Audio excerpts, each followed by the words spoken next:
Chapter 2.5 Interactions between American Indians and Europeans. Wherever Europeans and native peoples met, their relationships ran the full range, from trade and alliance to suspicion, conflict, and outright war. And those relationships changed over time, usually for the worse as colonists demanded more and more land. In this chapter, we'll trace that spectrum, hit the key conflicts you need to know, and see how native peoples shaped their own fate. Let's dig in. Here's the big idea. When Europeans and native peoples interacted, it wasn't one simple story. Relationships ranged all the way from cooperative trade and alliance to suspicion and brutal war. As we saw in the colonization chapter, the French and Dutch tended toward trade alliances, while the English, hungry for farmland, tended toward conflict. And crucially, these relationships changed over time, generally moving from early cooperation toward escalating conflict as colonial populations grew.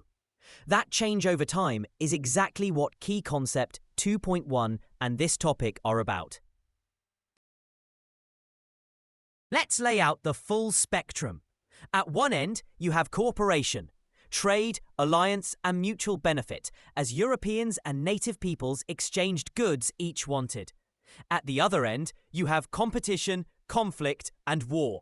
Trade brought European manufactured goods, especially guns, to native peoples and valuable furs to Europeans. Conflict, on the other hand, came mostly over one thing: land. And the overall trend across the period was a slide from cooperation toward more and more conflict, as growing colonies pressed onto native territory. Keep both ends in mind and the direction of the drift. Start with the cooperative side, because it's easy to overlook. The fur trade tied native peoples and Europeans together in mutual dependence. Native trappers supplied valuable furs in exchange for European manufactured goods, especially firearms. The French and Dutch, focused on trade, built strong, lasting alliances with native nations. And native peoples were savvy diplomats. They played rival European powers off against one another to get the best deals and protect their interests. The powerful Iroquois Confederacy in the Northeast was a master of this, staying independent and influential for generations. Native nations were strategic players, not bystanders. So why did conflict keep growing, especially with the English? It comes back to land. Unlike French fur traders, English colonists wanted the land itself for permanent farms. And their population was exploding through family migration and natural increase, so they needed more and more of it. As settlers pushed relentlessly onto native territory, native peoples resisted the loss of their homelands, and the result was a series of escalating wars, land hunger. Built into the English settler model, made conflict almost inevitable. Now, let's hit the specific wars you need to know. Here are the key conflicts on a timeline. Memorize these. 1622, a major Powhatan attack on Virginia's colonists. 1637, the Pequot War in New England. 1675, King Philip's War, also called Metacom's War, the Great New England Uprising. 1676, Bacon's Rebellion in Virginia, which involved frontier conflict with native peoples. And 1680, the Pueblo Revolt, when native peoples expelled the Spanish from New Mexico. 5 flashpoints spanning Virginia, New England, and the Southwest. First, the early wars.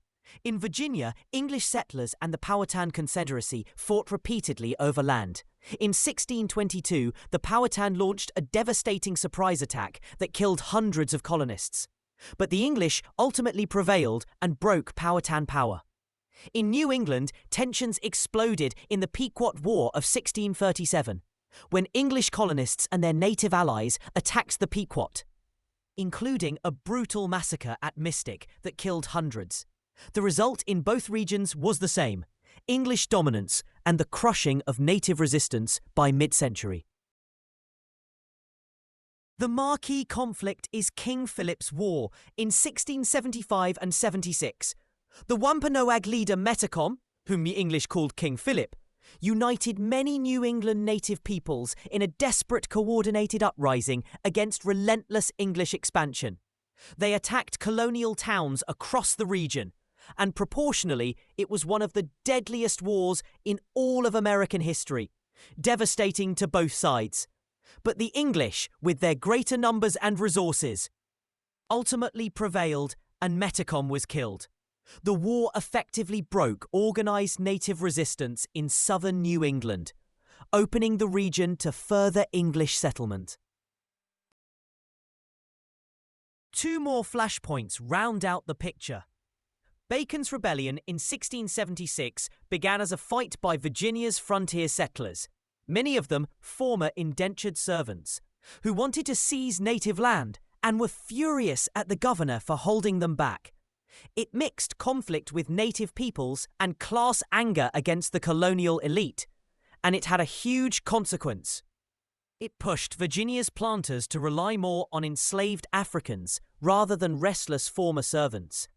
Meanwhile, far to the southwest, the Pueblo Revolt of 1680 saw native peoples successfully expel the Spanish from New Mexico for over a decade, a rare and lasting native victory. Two flashpoints, two big lessons. Through all of this, it's essential to see native peoples as active agents shaping their own fate, not passive victims. They built alliances with Europeans and with other native nations. They used trade strategically, leveraging furs to obtain guns and goods.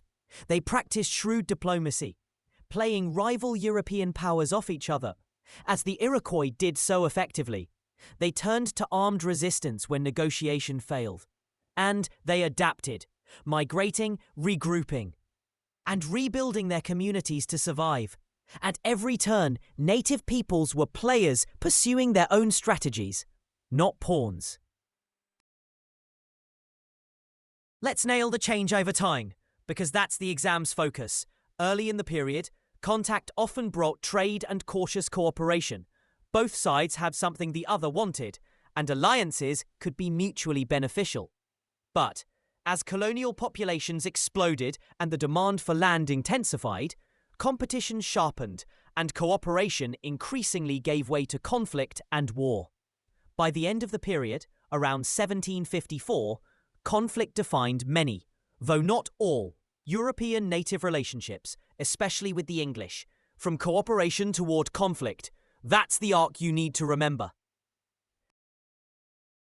Anchor it to the College Board.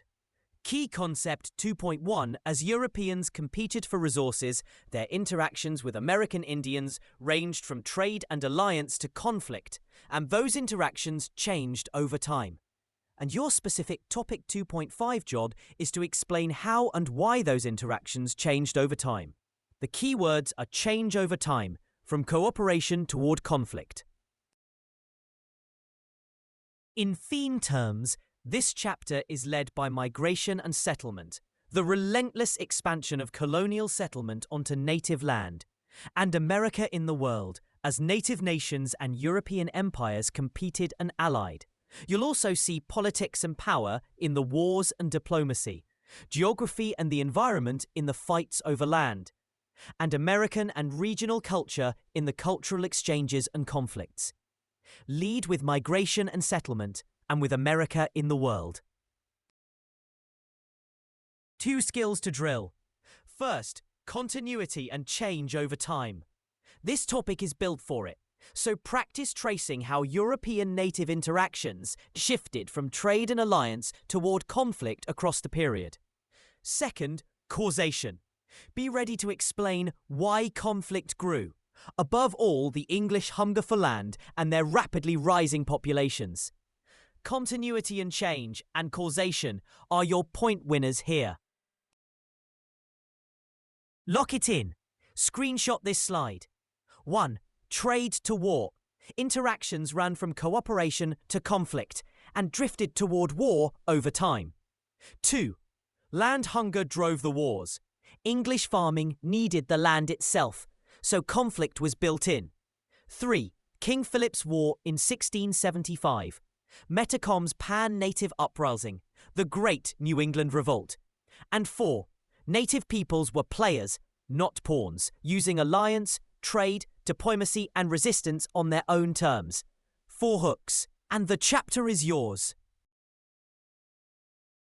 60-second recap. 1. European native interactions ranged from trade and alliance, all the way to conflict and war. 2. The French and Dutch built trade alliances, while the English mostly clashed over land. 3. Native nations like the Iroquois played rival European powers off against each other. 4. Land hunger drove a series of escalating wars. The Powhatan Wars, the Pequot War, and King Philip's War in 1675. And 5. Over time, early cooperation gave way to conflict as colonial settlement expanded. Lock it in. That's Chapter 2.5. Next up, Chapter 2.6, Slavery in the British Colonies. How chattel slavery developed across the colonies, how it differed by region, and how enslaved people resisted.